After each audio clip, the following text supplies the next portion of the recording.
আপনাদের ঈদের আগে আমাকে যেগুলো জানিয়েছিলেন সীসা পরানো, সেই সমস্যাটার কি সমাধান হয়েছে? আলহামদুলিল্লাহ হয়েছে, সেটার সমাধানটা হয়েছে। এখন আগুনটা কে দেয়? আমার বাসাটা সম্পূর্ণ ময়লার প্রজেক্টের কাছে। আমরা কিন্তু ময়লার প্রজেক্ট হইতে দেখছি, আগে কিন্তু কখনোই সমস্যাটা ছিল না। লাস্ট 1 বছর তারা ময়লাটা যখন অনেক উঁচু হয়ে যায়, তো ময়লাটা সরাইতে তো সমস্যা, হয়তো কষ্ট বেড়ে যায়, তারা আগুনটা জ্বালাই দেয়। জ্বালাই দিলে কি হয়, ময়লাটা আস্তে নিচে নামে, তাদের তখন ময়লা ফেলতে সুবিধা হয়। মানে তাদের সুবিধার জন্য আমাদের সম্পূর্ণ জীবনটা নাভিশ্বাস ছুটে যেতেছে। আর সবচেয়ে বড় সমস্যা, আমরা কিন্তু বেশ কয়েকবার রোজার মধ্যে, কঠিন রোজার গরমের মধ্যে আমরা এখানে আসছি, আমাদের সমস্যাগুলো বলার জন্য আসছি, রাত্রে আসছি, দিনে আসছি। তারা আমারে বলে যে আপনারা যান, সিটি কর্পোরেশন যান। সিটি কর্পোরেশন থেকে বলে আমরা পিডির কাছে যান, পিডি বলে আমার সময় নাই। তো ম্যাডাম, আপনি তো এখানে সবসময় আসবেন না, আপনি এক জায়গায় সবসময় আসা সম্ভব না। কিন্তু তারা এখানে যারা দায়িত্বে আছে, তারা কেউ দায়িত্বটা নিতে চায় না, তারা কেউ আমাদের সমস্যাটা ওইভাবে শুনতে চায় না। তারা সমস্যা না শুনলে আমাদের সমাধানটা করবে কিভাবে? তারা আন্তরিক না। তো তারা আগের মতোই আছে। আমার মনে হয় যে এখানে হয়তো তাদের কোনো দুর্বিসন্ধিও থাকতে পারে, যে মানুষকে মানুষকে উচ্ছৃঙ্খল করে তোলার, উগ্র করে তোলার, এটা আমি জানি না। তবে তাদের কার্যক্রমগুলো কিন্তু এমন, আমরা প্রচুর এখানে প্রতিবাদ করি, আমরা এখানে আসছি, এখানে সবাইকে বলছি, তারা বলছে আমাদের এখানে বলে লাভ নাই। আমরা কোথায় বলবো? আমরা কি এটা বলতে কি প্রধান উপদেষ্টার কাছে যাব? আমরা কি সমস্যার জন্য প্রধান উপদেষ্টার কাছে যাব? এখন তারপরে ম্যাডাম, আপনি আমাদের সমস্যা বুঝতে পারছেন, এটা অনুধাবন করতে পারছেন, আপনি এখানে আসছেন। আশা করি পরবর্তীতে আপনার আসতে হবে না, যারা এখানে দায়িত্বপ্রাপ্ত আছে তারাই এগুলো কমপ্লিট করবে এবং সমস্যাগুলো সমাধান করবে। আমিও এখানের বাসিন্দা, আমরা সবাই আছি খুবই ভুক্তভোগী ম্যাডাম। এখানে পাশে যে আমাদের ডক্টর মাহবুবুর মোল্লা কলেজের পাশে দিয়ে ডানে বামে বেশ কয়েকটি এখানে রুলিং মিল, রড মিল, এখানে আপনার সারা রাত এবং দিনে এমন ভাবে ধোঁয়া ছাড়ে। পাশেই যে শাহরিয়ার স্টিল মিল, মানে জহির স্টিল মিল, মেইন রোডের পাশাপাশি আরো অনেক আপনার ইন্ডাস্ট্রি রয়েছে, এগুলোর যে কালো সীসা ধোঁয়া এমন ভাবে নির্গত হয়, মানে বাচ্চা তো বের করা দূরের কথা, আমরা যারা মোটামুটি বয়োজ্যেষ্ট হয়েছি তারাও বের হতে পারি না, খুবই কষ্ট হয় ম্যাডাম। আপনার সুদৃষ্টি কামনা করছি, এটাই ছিল আমার বলার মেইন পয়েন্ট ম্যাডাম। এখানে যখন এগুলো হয়েছে তখন তো সিটি কর্পোরেশন ছিল না, আর সিটি কর্পোরেশনের আওতায় তো এই ধরনের ফ্যাক্টরি, কলকারখানা, ইন্ডাস্ট্রি থাকতে পারে না। তো কলকারখানা, ইন্ডাস্ট্রি থাকতে যেহেতু পারে না, সিটি কর্পোরেশনের আওতায় আপনার অ্যাজ এ পরিবেশ অধিদপ্তরের আপনার নিয়ম অনুযায়ী ম্যাডাম যেভাবে এটা সিদ্ধান্ত নেওয়া যায়, আপনি ওইভাবে সিদ্ধান্ত নেবেন।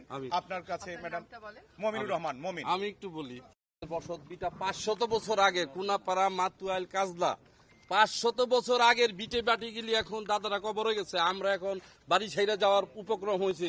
এর একমাত্র কারণ হইল এই মাঠটাকে রুলিং মিল 10 বছর ধরে জ্বালাইতেছে, 2টা রুলিং মিল এমন ভাবে ধোঁয়া ছাড়ে যে আমাদের লাগে প্রতিদিন বৃষ্টি হয়, বাইরে দিকে সেই জায়গায় বৃষ্টি নাই, খালি কালো ধোঁয়া আর সিচা পরে। যখন দিনের বেলা ছাড়ে আমরা ভাত রান্না খাইতে পারি না রুলিং মিলের জন্য, গ্যাসগুলির এটা টাইনা লয়ে জায়গা। গ্যাসের এটা দেখবেন যে ওরে কয় কিলোমিটার দিছে, কয় কিলো জ্বালা, 1 2। তৃতীয় হইল, যখনই আমরা আন্দোলন করতে গাইছি, এই স্বৈরাচার আমি বলবো না, টাকা দিয়ে তাদেরকে কিনা ফেলায়, মামলা করে, অনেক মানুষ মামলা খাইছে আন্দোলন করতে গিয়া, আজকে পর্যন্ত ভয় দেখাইছে যে মামলার এগুলি কারা করে। মাননীয় উপদেষ্টা, আপনি একটা সম্ভ্রান্ত মুসলিম পরিবারের সন্তান, ছোটবেলা থেকে আপনার ফলো করি, আমি ফলো করি ডক্টর ইউনূসকে 84 সাল থেকে। আমি শামসুল হক খান স্কুল অ্যান্ড কলেজের গভর্নিং সদস্য, যে আমার স্কুলে 26,000 বাচ্চা ধোঁয়া খায়।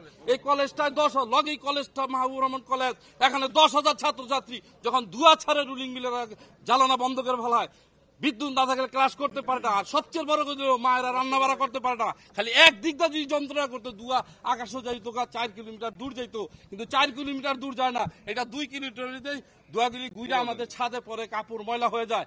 আপনার কাছে অনুরোধ করি, আপনার পুরা ক্ষমতা এখন আছে, কারণ একটা মানুষ যদি জ্বলে সারা বিশ্ব টলায় দিতে পারে। একটা মানুষ, একটা আলোর কণা জ্বললে বিশ্ব আলোচনায়।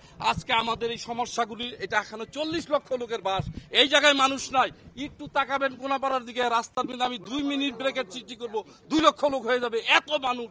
সেই জায়গায় যদি এইভাবে চলে, আমাদের ভয়ভীতি দেখায়, আমরা এখন 1 কোটি টাকা কাটা জায়গা, সেই জায়গা হয়ে যেতেছে 20 লাখ টাকা কাটা, খালি দুয়ার কারণে আমরা মাইর খাইছি চারদিক দিয়া।